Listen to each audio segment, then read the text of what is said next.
And now, Mr. Athanasios Papathanasiou for the opening presentation, a professor at the Associate Professor of Missions, Christian and Intercultural Witness and Dialogue, Ecclesiastical Academy of Athens. He will discuss, can today's discord be healed?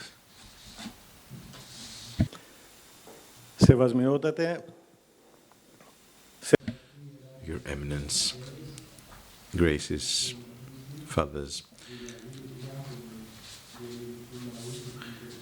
deacons of the Greek people and of the European people, representatives of the armed forces, the police, etc. Thank you. Thank you so much. Thank you for inviting me. It's a precious initiative from a precious network. 2.5 years of a pandemic. We went through several phases. We were taken by surprise. We confirmed some conclusions. We denied some others. So we need ascetic characteristics. Patient reflection and patient rethinking. These two are an exercise in daring spirit, because we're invited to confront all abysses, inside and outside. Aphorisms and self-fulfilling prophecies have nothing to do with this reflection and rethinking. Someone may believe they represent braveness, but it is cowardice at the end of the day. It's when we push things under the carpet, when we refuse to confront realities. So this confrontation, if you will, for Christians has two parameters. The first is the criteria of Christian faith that must be or should become transparent at each conjuncture. The second is knowledge and the possibility to assess reality. For this, from a sociological point of view, it has been said that at the time we assess a reality of which we are part, we run the risk of the so-called presentism, the so-called tyranny of the moment, the nowist culture. So we run the risk of drawing conclusions that are hastily, as if present is eternal, as if we are the center of history. Therefore, confrontation with today is, of course, necessary, but we should be able to see things in time and in humility. So these two parameters, the transparency of the Christian criteria and the assessment of reality, apply everywhere, but they are emulated in a very different manner from one country to another, from a local church to another local church. I will speak on the basis of our experience in Greece, but at the same time I will try to raise issues that concern or torment, rather, global orthodoxy. I will focus on the pandemic because this, in my opinion, is not just an occasional issue, but it is a good model to approach other discords that are rife in our country. Ever since the virus invaded the country, harsh debate started. We witnessed conflict. And let me stress two characteristics. The almost savagery, the ease of writing before you think on social media. You utter something before thinking, before reflecting, and then bitterness. We were divided among friends, colleagues, parishes. More often than not, discord happens between people who disagree, but in this case, it is different. It's not the deniers of the pandemic against the non-deniers. No, there is more fragmentation, which has characteristics of the so-called war between cultures. Some are against the mask, some reject it, some accept the mask but do not accept the vaccine, some accept the vaccine but not lockdowns.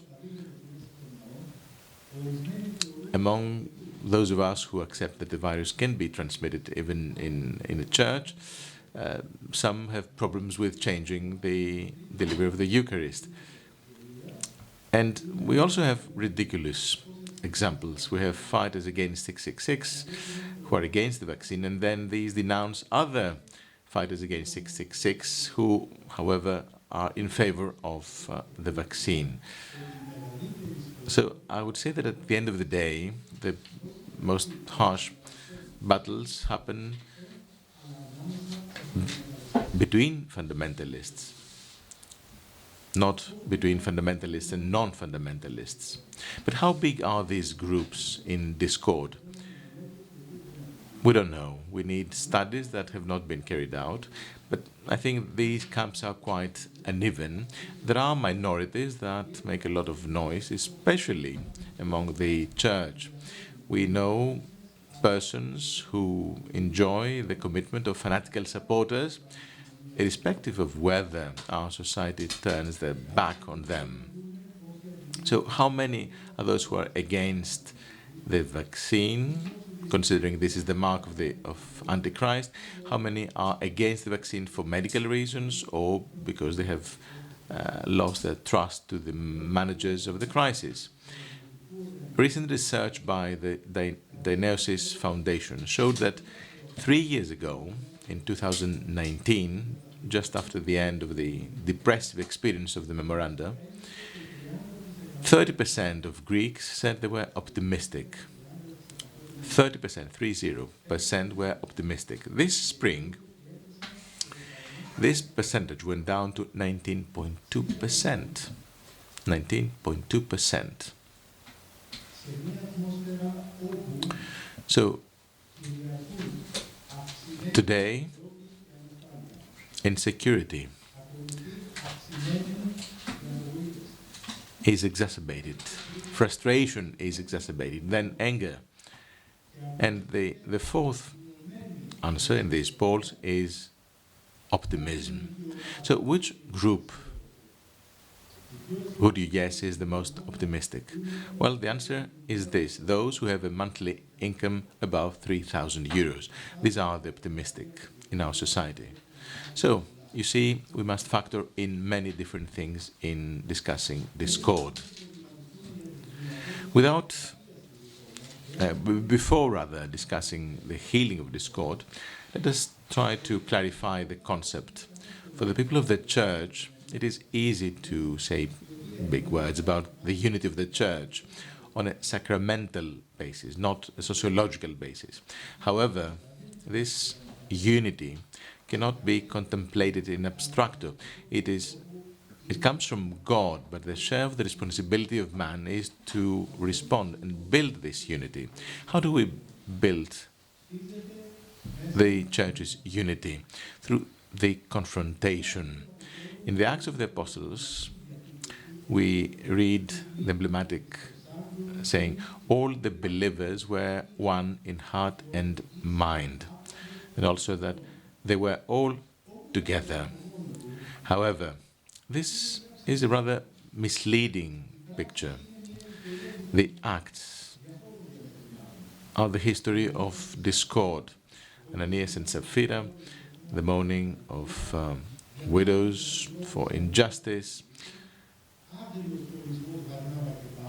the separation of Barnabas with Paul, and even more, the assurance of Paul to the senior citizens of Ephesus. From your own number, that is, from those who were all together, men will arise and distort the truth in order to draw away disciples after them. So, is the problem disagreement and confrontation? No. The possibility to disagree, to participate in a confrontation, is a blessing, because we cannot agree in a symphonia if we cannot disagree in the beginning. So when is discord an impasse? The problem is not disagreement and confrontation. The problem is when we lack a common basis for disagreement and confrontation. When we lack this common basis, the schisms are bound to come. So the possibility to heal discord does not exist in all cases, in church or in society. I would say that there are two trends, two views concerning the healing of discord, if there is one. One view is in favor of the autopilot, the business as usual. Discord will ebb by itself as time goes by after the end of the pandemic. This is a recipe for disaster, in my view, in that we cannot push these problems, social, spiritual, and others, under the carpet. The problems will always be there. They will multiply until they flood again the surface. Even more so with regard to ecclesiastical problems that we face during the pandemic. This is the wake of other chronic, persistent problems that are well known in church. The other view that I share about that is the healing of discord is the way of the church, the way of a democratic society, to expose oneself by listening to the other. Expose yourself while listening. I'm saying this because in our days, of course, you are entitled to speak, but this is a rather fuzzy landscape between the bright responsibility and dark narcissism. What we are lacking is listening. We have to say no to the narcissism of the victor, no to the trauma of the defeated. And this is very important in this respect. So I believe we need the serious and the brave from either side to come together and discuss. And I'm saying this, having received the job, and I will repeat what I said earlier. We have to do away with the fuzziness of recent debates. Because we are lucky we have serious views, some of which have been pushed under the shade. And when I say the serious and the brave, I cannot give you a definition, but let's keep this discussion in mind. The serious and the brave, despite disagreement, can discuss on common criteria. They can provide food for thought to each other. The non-serious and the non-brave are those who lack judgment. The non-serious and the non-brave are the fundamentalists. Now, the agenda of a possibly therapeutic discourse. There are three main fields. First, prevalence of witchcraft. Secondly, snobbing, love. And third, biopolitics. Now, we have this magical view that if we perform a procedure, we will get the same results, definitely. That is, performance of the procedures without bringing the same results, it's something unheard of in the magic conscience. It's process that matters. What is witchcraft? What is magic? It's the antipode of Christian faith because it goes beyond the living God. Maybe it calls upon God, or it could even proceed to declaration of faith, but they go beyond the living God because they think that God has to act according to protocol, that God has to follow the process, the ritual, the way all constitutive parts of the procedure are subject to the procedure. So according to witchcraft, living God is not the source and the Lord of the procedure. To accept that the Lord can even change or cancel the process if he so wishes. Those that are magically religious are based on the safety of the procedures, whereas those that have faith in the living God believe God's assertion, who said that he will always keep the covenant with his people, but in all ways inspired in his freedom against all witchcraft. The war of the Church of Christ against the witchcraft, to be exact, the war of the Church of Christ against the demonic triptych, witchcraft, mammon, and power, is a war for the very existence of the Church. It will go on forever. Why? Because this radically anti-Christian spirit, witchcraft, has roots in the life of the Church. It's born in the Church itself, and it's been reproduced by the Church itself, not as a virus coming from outside, but as a cancerous cell inside. In the pandemic, the timeless witchcraft was manifest in two ways. First, some people were certain that if they wear the mask, they will not be to God's likeness. The virus is not dangerous in the church. We cannot change the hours of the services, and so on and so forth. In my view, this is not just because they are too pious. It's because they are not pious, and it's even blasphemy. These people belong to a religious community, and they do have a theological viewpoint. The other side, expressing this timeless magical thinking, is a blurred religiosity in society, which means many people do not feel that belong in a community, and they are not involved in theology. These people, in true anxiety, turn to the traditional witchcraft, what appears as approved by the Church. This is a feature of the modern society, in which the pre-modern and the modern are still there, and they are there always in combination with the postmodern. Lack of religion is sweeping, but at the same time we have irrationality. A case in point. On the 14th of June this year, the Permanent Holy Synod of the Church of Greece issued an encyclical to the brothers in Christ, pointing out the activities of pseudo-prophets who guess the future or promote sacred objects that shed tears or bleed. So according to this encyclical, the faithful have to be very critical. And at the same time, we also read the words of St. Porphyrius that these signs are not all divine. Some of them are caused by the devil through people. We have to be very careful. Now, what's the problem here? The problem is that the Synod used something valuable, the daring words of St. Porphyrius, in an extraordinary way, and only in words.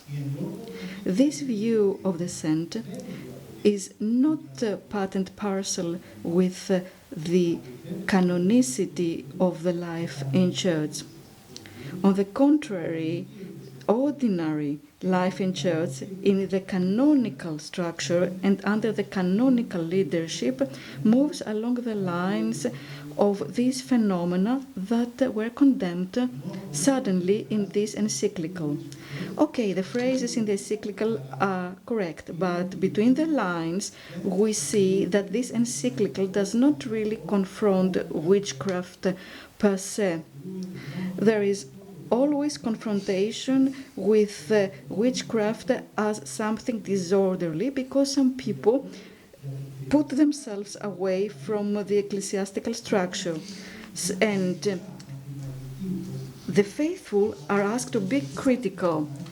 And what is used as a panacea is obedience to hierarchy. This is why the last words of the encyclical are, let's stay faithful to the tradition we have taken in our church. Let us avoid those that isolate themselves, and let us honor and obey the pastors and the bishops of our church who care about us. Allow me to have two questions. First, we have this tradition, the tradition of the church, but in this tradition we have many narrations that legalize this type of behaviors. We can find documentation for whatever we might think. So, are we daring enough to proceed to an interpretation cleansing what appears as tradition, or shouldn't we touch them at all? Are we impious when we agree with Saint Nicodemus, who clarified that he wrote his works gathering manuscripts from various monasteries? However, he cleaned these narrations from elements that are contrary to the Holy Scriptures and impossible for rationality, and they cannot stand criticism. Shouldn't we follow this viewpoint? Now, excuse me, but since we are talking about this therapeutic confrontation, allow me to ask something. I don't want to be misunderstood, and of course, I was very happy to hear Father Stavros to said that we have to be very stringent in our self-criticism in order to say that this is a successful conference. Now, let us not see just the number of priests, but the number of metropolitans where such things happen. You know that there are some metropolitan churches that promote this type of crying icons. Their bishops, anti-vax or pro-vax, and they say that the holy water could be used as an antibiotic, or they say that if you have a bottle of holy water in your pocket, you will never have an accident. And you know, let's have a look at the canonical Church of Greece. Some monasteries sell bunches of 33 candles so that you can light them one by one for a blessing for the house. And there are monasteries that sell myron with oil from 40 ointments that took place in the Holy Sepulchre. There are bishops pro and against vaccination that give some objects to the faithful after reading prayers on them, or even drops coming from icons. And how can we accept the way some churches promote icons, and what does it mean to say that this is a copy of a miraculous icon? Could it just bluntly mean that there is this alliance between witchcraft and mammon? It is as if everything that has been written to shed light on the notion of the miracle after the 60s are gone waste. The ecclesiastical structure can loot this enlightened discourse, incorporate it, and turn the word into words. Those faithful that do no longer believe in witchcraft belong to church communities with enlightened presence. However, they don't set the tone for the wider picture. And please be careful. The faithful that do not accept magical religiosity, and they want to keep their dignity, leave the pagan church. And this is a serious issue that has to be explored. What is the composition of the congregations of our church now? Please, this is a warm pleading. Warm pleading. Please do not answer in theological generalities about the real meaning of icons, relics, and so on and so forth. There is another issue here. It seems that in practice they feed in the magical way of thinking. When we have this triumphant way, and we have this tsunami of promises of medical therapy, do we have this experience? No. What would you expect to happen in the next pandemic? So in this framework, I would like to raise another issue which is simple but very, very difficult. Anthony Bloom, the Orthodox Episcopal, said churchianity versus Christianity. Not in an abstract and tricky way, churchianity versus Christianity. Bloom has showcased this huge problem. Sometimes living God is substituted by idols, not the wooden idols of other religions, but what is sacred in church. So it seems sometimes that we believe that church is identical exclusively with Christ. But there is a problem here. If church is identically exclusively with Christ, this means that the church contains Christ. And the whole faith of church for the mystical activities of Christ, if he wishes, within and outside the canonical limits of the church, and everything is negated. So we have this phrase saying that the church is the house of God. And during the pandemic we make everybody believe that a closed church means the demise of the relation with Christ. Okay, if churches are closed down, this is a trial for the community. This is why I think that we could change the way we officiate communion in order for the community to participate. However, we have this trial of the closed church, which doesn't mean that there is a demise with the relation of Christ. This is why the community of the church can still operate wounded, knowing that it's wounded because of the closing down of churches, and in full knowledge that this happens for a good reason. Those that say that there is a demise with the relation of the Christ, they had to be baptized again.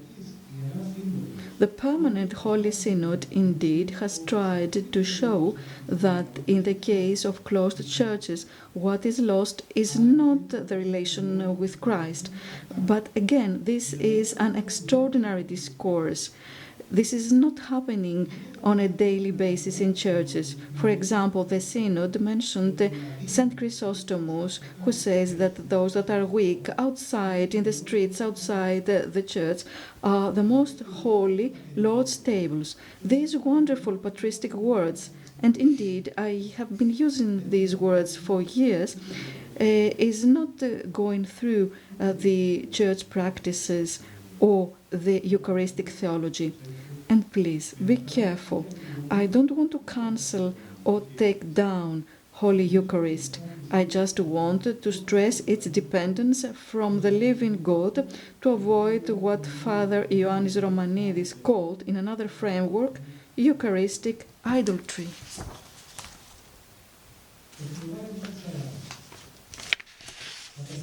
being snob against love. During the pandemic, the primate of love was challenged in three ways.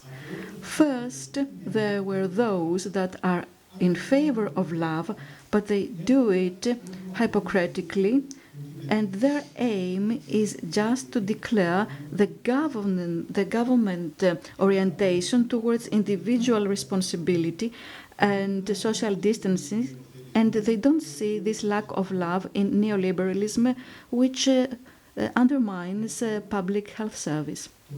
Secondly, the primate of love was doubted by fundamentalists that are imbued with holy obstinacy, and they ask for their individual right to rituals and salvation, ignoring the health of their brothers. And thirdly, the primate of love was doubted by non-fundamentalist supporters of Eucharistic theology, which understand love as something coming out of Eucharist, and therefore they cannot understand how we can invoke love without Eucharist. In my view, this is just a ritualistic crescendo that does not understand that love does not only come from Eucharist, but it's also a precondition and matrix. We had saints that never had a communion, but we don't have saints that didn't love their brothers.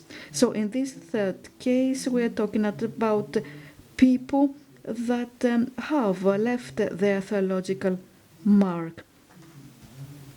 Those that never had this communion, they were not baptized. This will happen by the first priest of all, Christ himself. Biopolitics. No justice, no peace. Or, according to Isaiah, peace is the fruit of justice. Biopolitics is surveillance and intervention by national governments or supranational bodies, not only on the actions of men, this is something traditional in governance, but also on human hypostasis itself, body and biological. And we also have psychopolitics. This is an advanced stage, which means that everything happens because there is consent of the citizens, but this consent is not enforced, it is complacent. We have debates, serious debates. I'm not talking about the absurdities of conspiracy theorists, and this has to do with the so-called artificial post-humanism and the dreams to upgrade human existence through advanced technology and medicine. This conjecture is very critical, since this is the main landscape from now on. The final crisis, we're talking about prevailing on actions, but now we have the pandemics, something on the very biological hypothesis. It's not just a management of public health issues. There is this idea that there is this political financial will to change the world on the basis of the pandemic. Not because we want to become sillier than asterisk, but again we are perplexed with the declarations of some systemic agents like Klaus Schwab, who together with Thierry Maleret in 2021 published the book with the emblematic title, The Great Reset. Okay, I would like to mention now a passage from Theophanis Tassis together with, in combination with Jürgen Habermas. He says that hyperhumanism and this artificial meta-anthropism do not believe in the political and social reforms. They believe in scientific and technical evolution. This lack of trust and the individualism are due to the fact that they were formed in a period of time with some main features like the regulation of markets, reduction of public expenditure on social goods such as health and education. Thirdly, labor insecurity, work insecurity, privatization of public enterprises and services, and watering down of the concept of a common good and community. These ideas have been substituted with the notion of individual responsibility. Both of them are an explosive mixture of Darwinism and the ideology of the free market, which was transmitted under the auspices of Pax Britannica in the transition from the 19th to 20th centuries, which seems to be renewed today in the constellation of the new liberalism today worldwide. Now, what is the critical point for us here? The concerns on biopolitics are left to the perversion of the fundamentalists, and therefore it has lost its value. The non-fundamentalist Christians, in their concern, or for some of them in their ambition to show how different they are from fundamentalists, usually uncritically accept the choices of the government under the trite and pointless reasoning that we accept science as a gift of God. However, the non-fundamentalists stay with this unprocessed declaration, and therefore they do not discuss other critical issues. For example, all medical decisions are ideological.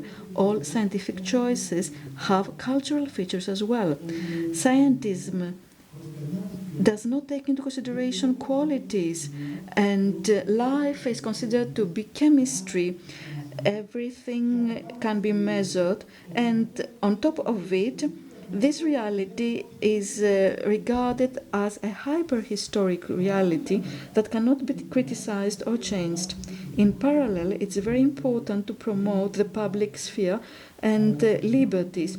It might sound a paradox, but for me, it's very important what happened. What was very important, this conflict about the epitaph procession and political demonstrations, and the social control of those that manage metadata is very important. I would like to reiterate something I mentioned in my talk in a series of courses organized in the previous academic year by the honorary professor Dimitrios Linos. For some years now, we see that private insurance companies make full use of medical technology, decoding DNA and so on, to avoid insuring people that are vulnerable to diseases. In 2018, at the World Economic Forum, Mr. Albert Bourla, CEO of a big pharmaceutical company, said that what is happening in medical technology is exciting, and he announced that the Food and Drug Administration had already approved the first pill with electronic equipment. And after the patient takes the pill, there is a signal sent that the pill was taken, but it's sent where? Mr. Bourla says that this signal is sent to the insurance company to make sure that all patients take their pills so that the company can assume this risk. Those that find all this exciting would not accept citizens to have electronic access to the boards of these these huge companies, to learn about the plans of these companies. One might say that all this does not concern the Church. In my view, yes, it does.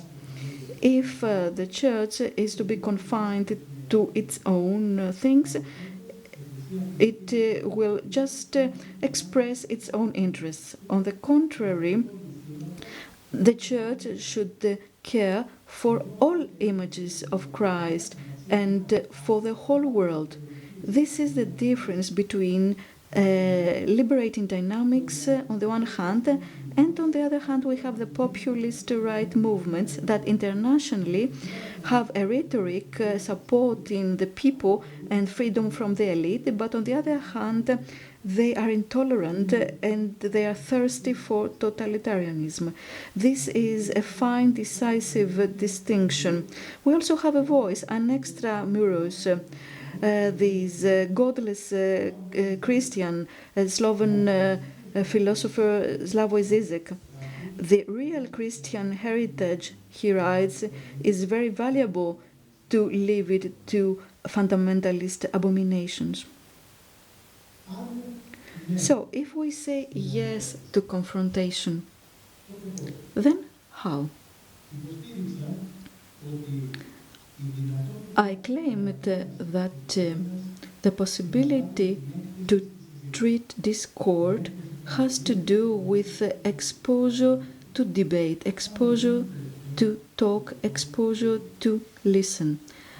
So, I think that everybody is in favor of dialogue. However, I doubt whether these people are always sincere.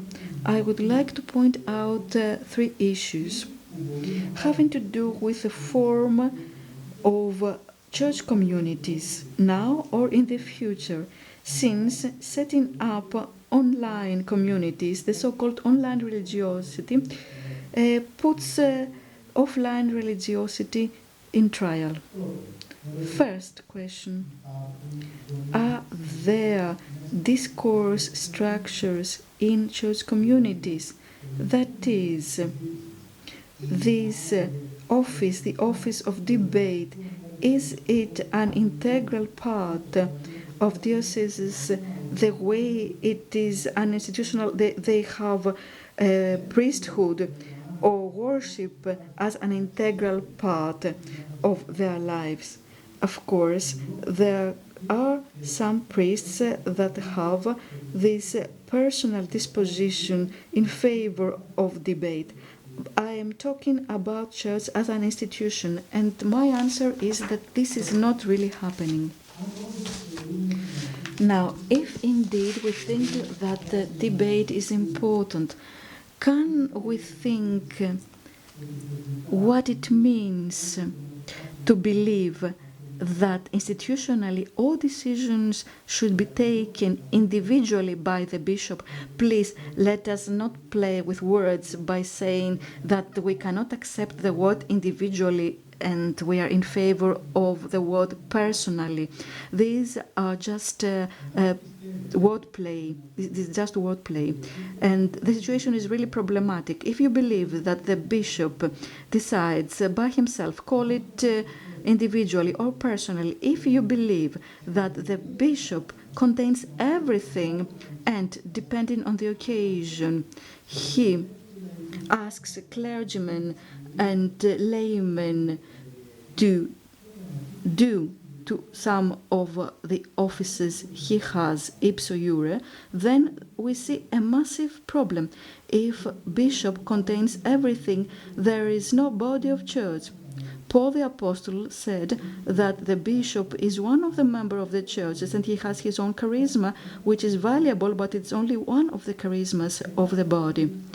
All members of the church have their own charismas coming from their participation in Christ, not from the bishop. The charisma of the bishop is to gather the variety of charismas to constitute the body, and these charismas could be turned into ministries. So it's very important to listen to the ecclesiology, which construes the bishop not as an individual but as a collective individual, that is a person that cannot stand by itself but only in the synodial way, that is as head of the synod of the priests and the participation of laymen. Thirdly, and that's the final one, we have to think about this phenomenon that has to do with the populistic fundamentalism I mentioned before. There is criticism against the monarchy of the bishop, sometimes by some priests of some particular communities that bear the imprint of their spiritual leader. In these cases, we have something completely contradictory. On the one hand, we have this demand to bishops to accept synodicity, but within these communities, synodicity is a dew evaporating when touching upon the fiery personality of the starech.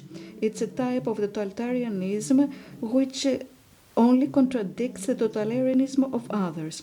This issue calls for care because many times we have some laymen supporting fundamentalistic cases and they act as a flock, and there is not enough room for laymen in cases of non-fundamentalist pastors. I have to stop here, and I wholeheartedly hope that we will have therapeutic occasions for thinking and reflection, for our exposure to talking and listening, to speaking and listening, and to fight against the narcissism of the person that feels justified and the trauma of the person who feels frustrated and cancelled. Thank you.